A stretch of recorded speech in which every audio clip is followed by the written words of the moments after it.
Chris here at DS Diving Service. We're here with Freedom. We're going to be doing a quick comparison video. This is July 19, 2019. Let's go and take a quick look.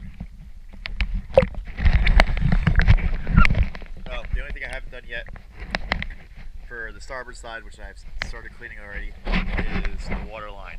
So I scraped the water line, but I haven't patted it yet. So even out of my truck.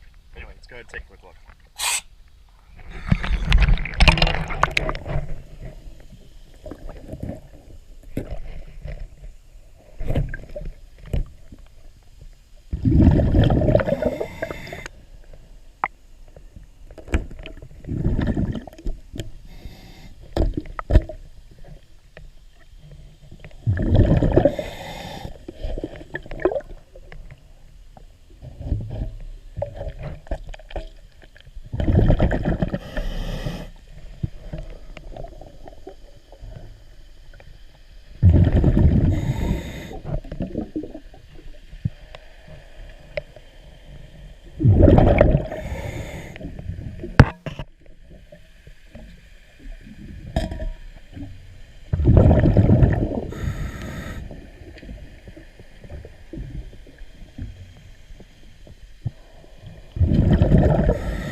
I'll go ahead and get the rest cleaned up for you.